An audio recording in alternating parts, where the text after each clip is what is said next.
अमनदीप सिंह जी, उत्तराखंड से। गुरुदेव, आपके चरणों में कोटि कोटि प्रणाम। गुरुदेव, मैं YouTube के माध्यम से आपका सत्संग सुनता हूँ। मेरा प्रश्न है कि मैं शिव जी और श्री कृष्ण जी दोनों जी की आराधना करता हूँ और दोनों को अपना इष्ट देव मानता हूँ, लेकिन अभी तक मेरी भक्ति विकसित नहीं हो रही है और मैं असमंजस में हूँ कि गुरुदेव मुझको किसको अपना इष्ट मानना चाहिए। गुरुदेव कृपा करके मार्ग प्रदर्शन। किसी एक को पकड़ के उसके ऊपर छोड़ दो। जैसे परम वैष्णव आचार्य भगवान शिव हैं, उनके चरण पकड़ लो, वो पहुंचा देंगे श्री कृष्ण प्रेम में। उनको क्या करना है, वो सर्वज्ञ हैं, उनको ज्ञान, सब ज्ञान है, ज्ञान के समुद्र हैं।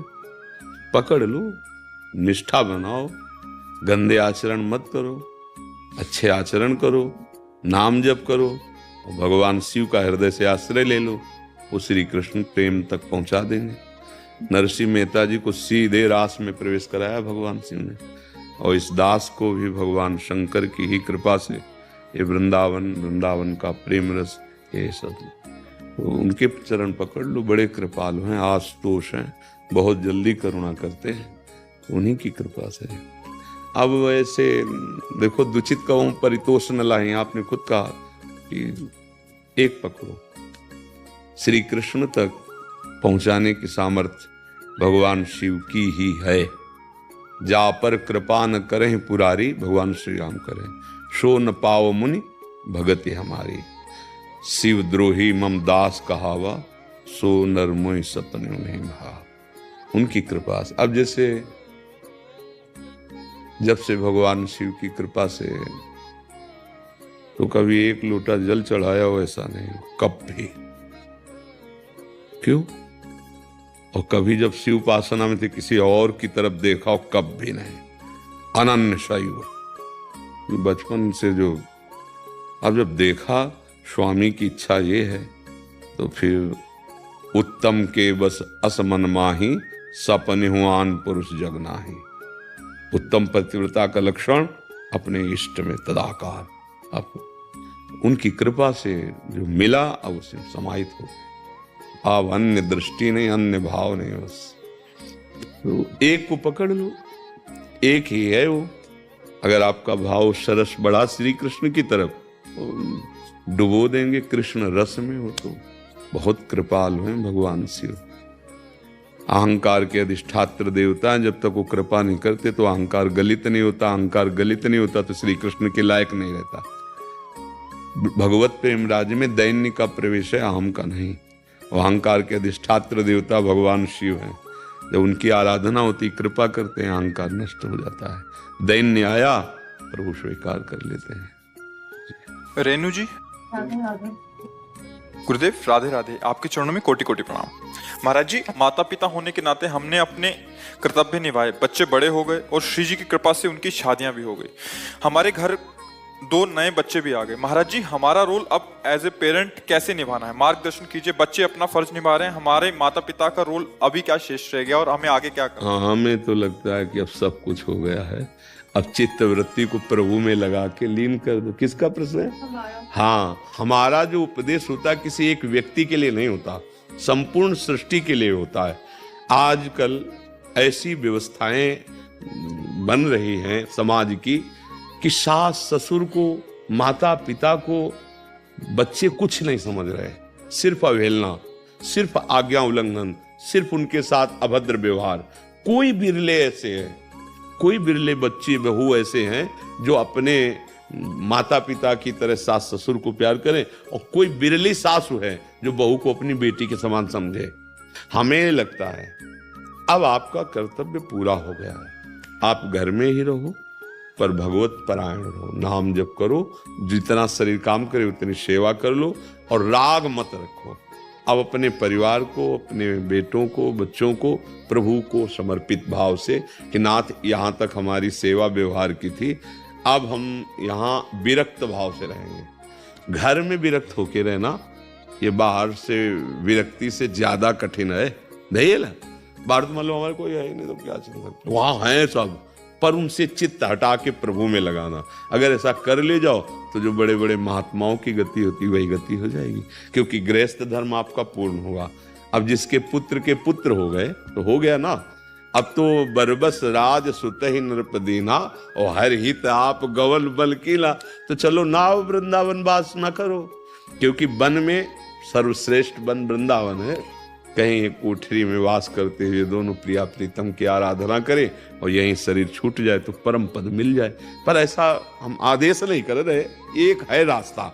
अगर ऐसा नहीं है तो घर में रहकर अब भजन की तरफ चित्तवृत्ति लगाओ, क्योंकि गृहस्थ धर्म पूरा हुआ। ये चौथी जो अवस्था कही जाती है, ये भगवत प्राप्ति के लिए ही है। हो गए, बहुत लीलाएं हो गई। जिससे प्यार करोगे अब वही तुम्हारी अंतिम गति बिगाड़ेगा।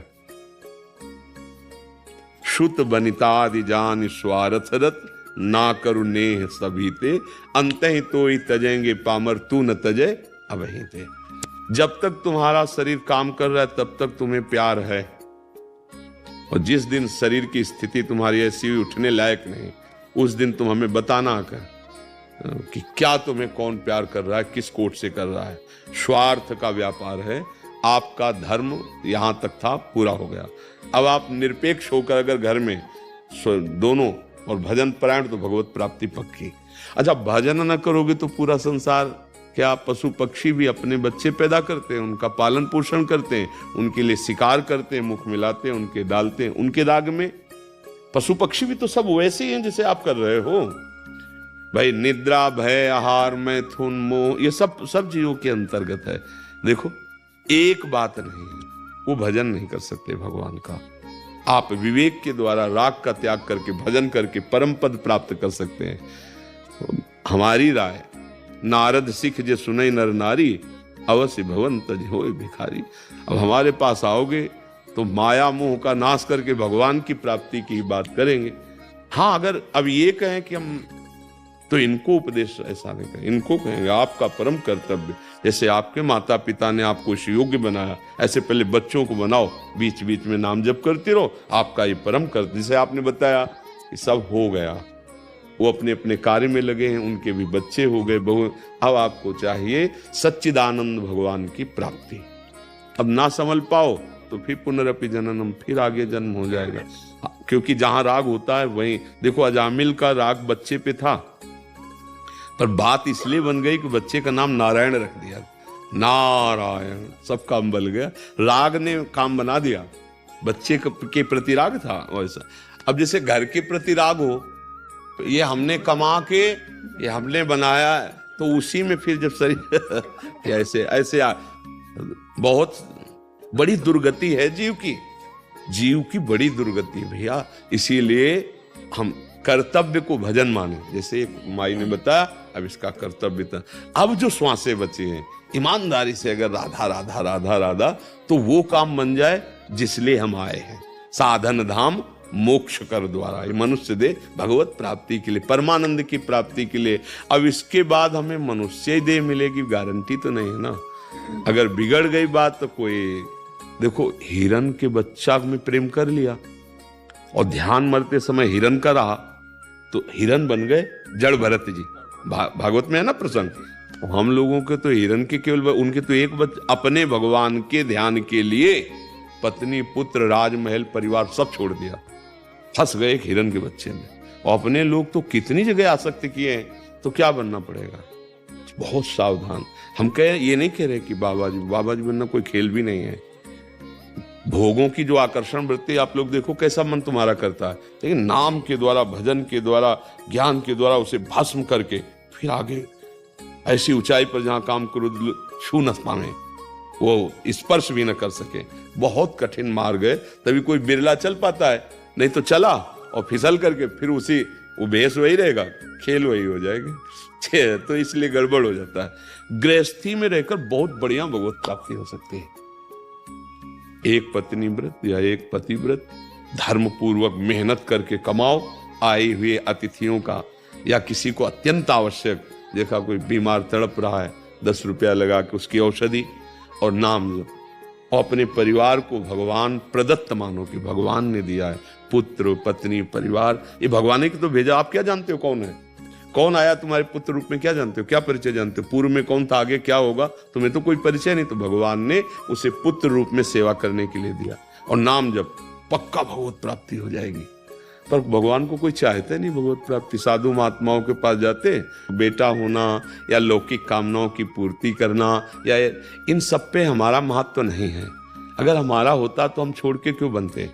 और आप भी सही माने में जो सुख और शांति चाहते हो वो बिना भगवान के नहीं है। बहुत बेटे हैं लेकिन रो रहे हैं और दुर्गति को प्राप्त हो रहे हैं।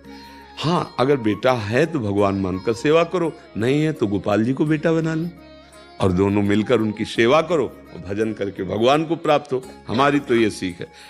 कोई ऐसी चाहें, ऐसी कामनाएं संतों के पास लेकर के नहीं जानी चाहिए, क्योंकि वहां जो अमोघ वस्तु मिल रही। संतों से कामना करने का मतलब जैसे सम्राट के पास जाए और वो कह दे जो इच्छा हो मांग लो, ओ सोचे कि 1 महीने का भैंस का चारा दे दो और ये वो और मांगेगा क्या, उसकी सामर्थ्य कितनी है। ऐसे ही हम लोग क्या करते हैं, ये बहुत बड़ा लाभ। जैसे आप आ रहे हो ना, आप लोग संत भाव से आ रहे हो, तो एक एक कदम पे यज्ञों का फल मिलता है। संत दरस को चालिए तज माया अभिमान, ज्यो ज्यो पग आगे पर है कोटिन यज्ञ से। तो अब इतनी मतलब अमूल्य वस्तु जो तुम्हें मिल रही, उसको कामनाओं में कोई कहे या हम आपके दर्शन करने आए, हमको ये विजय मिल गई या ये लाभ, ये तो बहुत छोटी बात है। हम तो तुम्हें माया पर विजय प्राप्त करने की बात कर रहे हैं। काम क्रोध लोभ पर विजय जो कभी नहीं प्राप्त कर सकते, वो बात है। सत्संगति का तात्पर्य भगवत प्राप्ति, संतों के संग का मतलब भगवान की शरणागति। तो अब ये बातें तो कम समझ में आती लोगों को। ये समझ में आती कि सिद्ध है, वहां जाएंगे तो ये हमारी बात बन जाएगी, कामना पूर्ति हो जाएगी। तो प्रायः लोगों का ऐसा नहीं।